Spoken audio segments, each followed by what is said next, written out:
Nahirapan kayo mo. Ano po ba nangyari sa inyo? Tagal na po kasi yung dito masakit talaga yung dito ko lang. Then, hindi pa na pumakan yung Wednesday po ata. Hindi kayo na nagsimula. Ito. Matagal na po eh. Siguro since ano pa po ako. 32 na kasi ako eh. Mga siguro mga 18 gano'n. Tagal na yan. Opo, pero hindi kasi ganun pa. Wala, parang tolerable talaga. Wala talaga pa siya. Pero hindi mo siya nayuyuko nung panahon na yun. Nayuyuko pa naman po. Pag nasasobrahan, yung umiedad ako, pag lumuyuko ka po na sobra, kahit mag-inis ka na, yan, nag-inis ka na buong bahay. Sobra ka na nayuyuko. Parang masakit na. Parang sumasakit na talaga yung gano'n. Kaya po nga siguro pahinga lang ng konti, tapos parang naglalay doon, wala na rin siya ulit. Bulging disc. Okay, naiintindihan ko na. Akala ko kasi, magmula nung 18 years old ka to 32, talagang hindi na nawala na. Kung naglalaylo, Naglalay. siyempre, dun din lumalabas yan sa ano eh, sa mga sagot.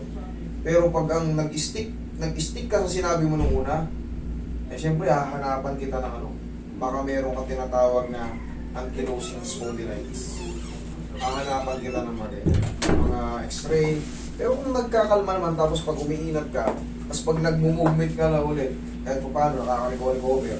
Pero yung matatagal na yukuhan, parang feeling mo pagod na pagod ka sakit ng mga likod mo. Okay. Part lang ng ano yan, disc compression. Ang tawag dyan, bulging disc. Kasi kung hindi ka nakaka-recover, maaaring ipit talaga, meron kang desiccation, herniation. Okay? Ako nang nakakaintindihan. Kahit hindi nyo man maintindihan yung sinasabi ko, pero ang mahalaga niyan, kaya ko yan. Okay? Yun ang mahalaga.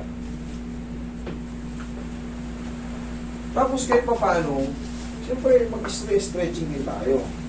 Hindi stretching nga po, pero parang parang pag kinabukasan ko, yung dito ko parang stick pa rin siya. Sa alak-alakan? Yung alak-alakan yan eh. Parang gano'n. Sa likod ng tuhod, alak-alakan ang tawag dyan eh. Akala ko nga, maiksi yung mga ugat ko eh. Relax ka.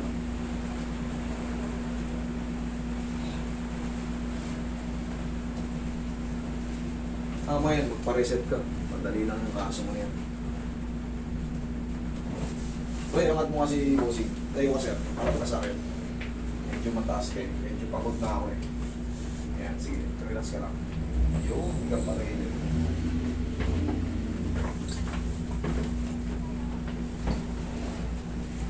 Puso ka rito idol, konti. Baka malaglag ka.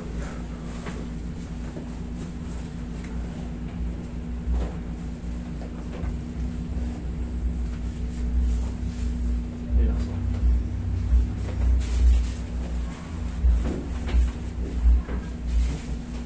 Kabilang side.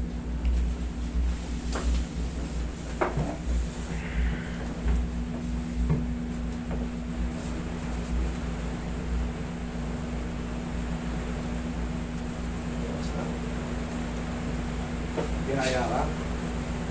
Look. Ilang pala? Straight ka. Sobrang dilim ah.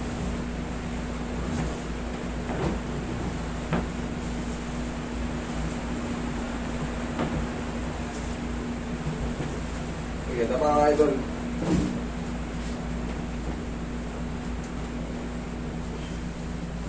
Dati nagpa-dentosa po ako.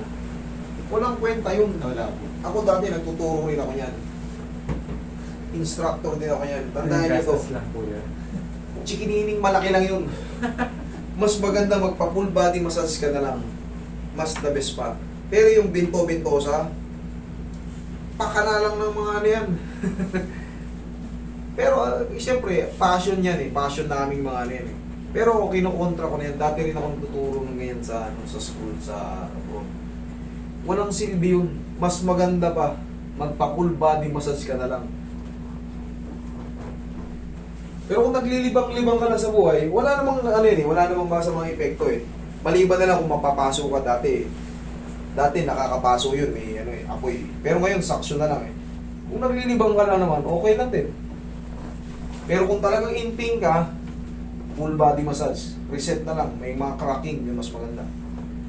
Kaya ng mga ganito. Pero kung sasabihin nyo, nagpabintosa po ako, hindi pa rin nawala. Eh, wala naman talagang kwenta yun eh.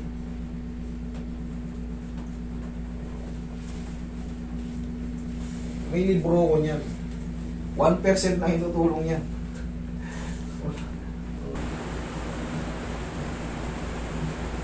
Pero kailangan, siyempre, marunong yung mag-bone cracking. Mag-bone set. May namatay nga yun. Correct. Tuntun.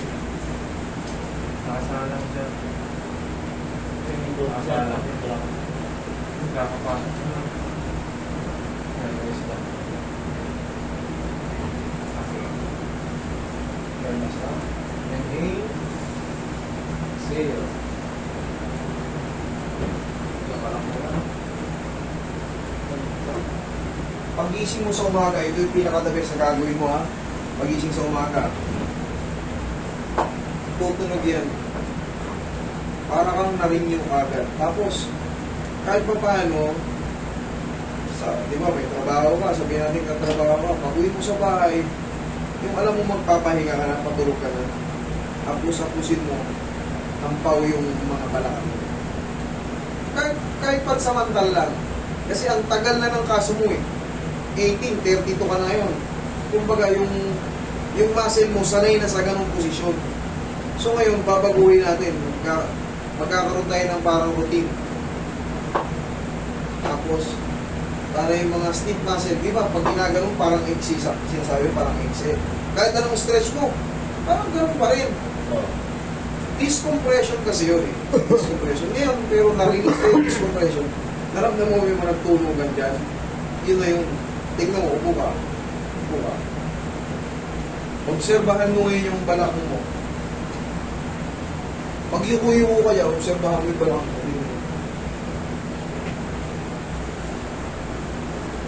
May pain pa rin siya talaga dito.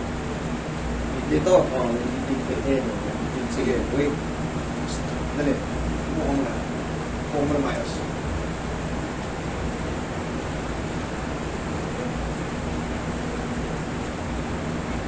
Kailangan yung pain, kailangan kumbaga may pain sa pero mas bearable. Pero pag lalong nadagdagan yung pain, ibig sabihin I'm wrong.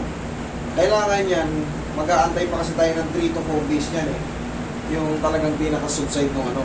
Pero kung mayroon pa, sabihin nyo na sa akin para ma-action natin. Okay, relax ka lang.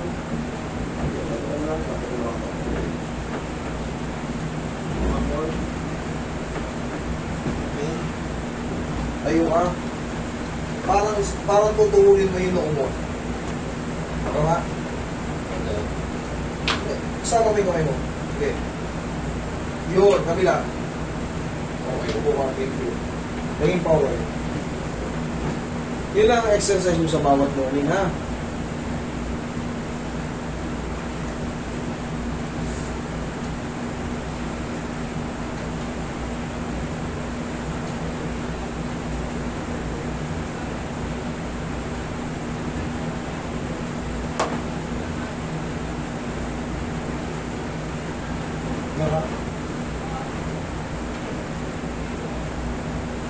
Angat. Anong tansya mo? Lalong sumakit o humina? Anong pakiramdam mo? Actually kasi meron ako nito, pero talagang nagagawa ko ng talagang. Pero gusto ko talaga makit yung pain talaga. Ngayon, obserbahan mo ng 3 to 4 days. Obserbahan mo ng 3 to 4 days. Tignan mo kung mag-fade yun. Pag-report na rito Friday ulit, kung meron pa. Pero kung wala na, enjoy life. Okay? Kasi hindi talaga siya, siyempre haba ng panahon Haba ng panahon ng 18, 32. Ngayon, siyempre, may mga nabagong position dyan. Masasanay na ngayon yan na ganyan. Yung bagong position naman. Okay? Sige, idol. Sabi ko kasi Friday, kung meron pa, report pa rin, ha? Thank you.